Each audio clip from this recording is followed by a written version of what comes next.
Hello, Colonet students. We are still discussing the eye. And now we know that the iris regulates the amount of light entering the eye. Then what happens in dim light?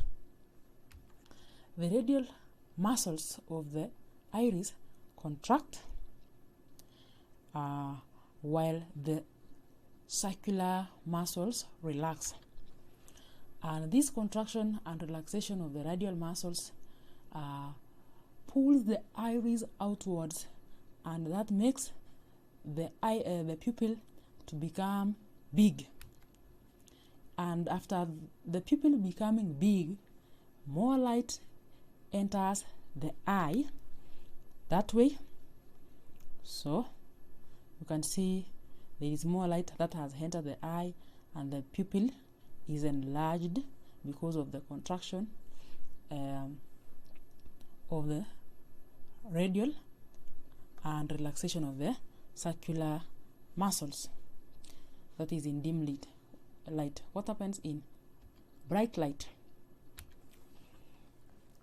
The circular muscles of the iris contract.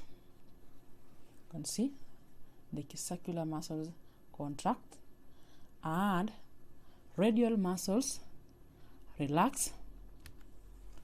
The iris becomes smaller, reducing the size of the pupil, and that means less light enters the eye.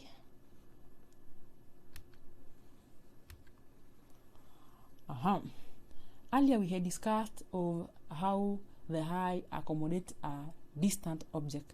Now we want to look at how a near object is accommodated. For near object, the ciliary muscles do contract. The tension in suspensory ligaments reduce or relax. This is it. The suspensory ligaments become relaxed, and ciliary muscles are contracted.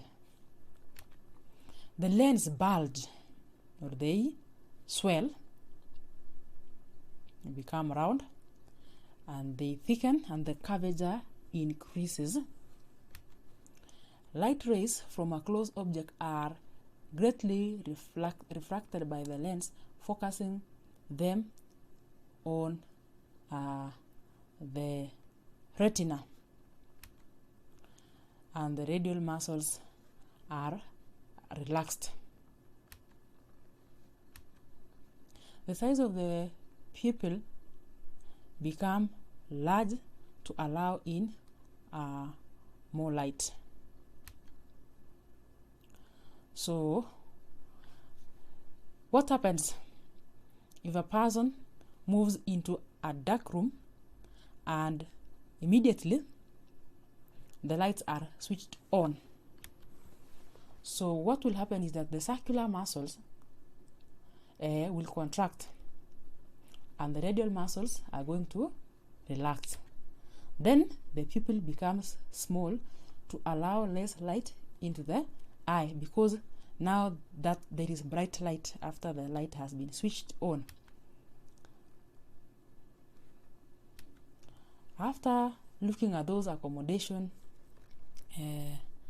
and other things, what are the defects of the eye and how they are corrected? So the defects of the eye are the structural changes which makes the focusing mechanism of the eye difficult. So one of the defects of the eye is called myopia. Here the eye cannot focus on far objects. So myopia is also called short-sightedness, and such person is called myopic. The image is formed in front of the retina because light rays converge in front of retina. They are corrected by wearing concave or in other words, by concave or diverging lenses. So this is a myopia situation.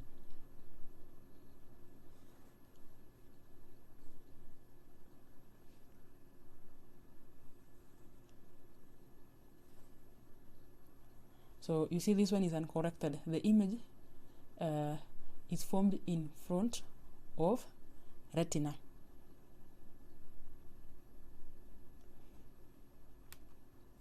We have the other one, hypermetropia, also known as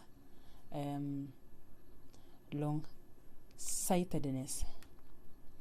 Here, the eye lenses are unable to focus because they are flat, thin, and weak, hence unable to focus image on the retina. The person or the eye is unable to accommodate changes on the focal length. Near image is formed behind the retina, but a distant one is correctly focused on the retina. This condition is corrected by wearing convex or biconvex or converging lens. So you can see this one is the uncorrected. The image is focused or formed behind the retina. The corrected one, here the image is formed on the retina. And these are we have talked about the causes and how to correct. So this is the convex or biconvex or converging lens. So this is a normal color vision. The image should be formed on the retina. But in case of short-sightedness, the image is formed on the retina. This one, you have seen the correction by wearing of a biconcave or concave lens. But in case of hypermetropia, the image is formed behind the retina. So it is corrected by wearing a biconvex lens. The other condition is called presbyopia, and this one is common in old age, hence called old sight. Presbyopia is caused by loss of elasticity of lenses of the eye, weakness of ciliary muscles, and hence if the ciliary muscles are weak, then there is lack of focus of light rays. It is corrected by wearing biconvex or convex, or in other words, converging lens. There is another condition called defect of the eye called astigmatism, and it is a condition in which light rays from an object are brought to focus in different planes caused by uneven curvature of the cornea. It leads to weak focus of light rays on retina. It is corrected by using cylindrical lens combined with curvature.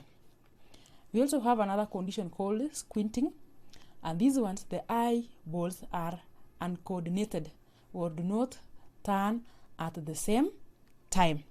The eye muscles move in different direction and makes accommodation and focusing very difficult. This one can only be corrected through surgery. We also have another condition called cataracts, and it is associated with old age or injury or complications of diabetes. The eye lens become cloudy or opaque, hence blocking transmission of light rays. Surgically corrected by receiving good lens from donor or artificial lens. There is another defect called the color blindness. This color, I believe color blindness we covered adequately in genetics. So that marks the end of that lesson on the accommodation and the defects of the eye. Wind up this assignment. It gives a better understanding of what has been discussed. Let us meet in the last lesson of this topic. Goodbye, my student.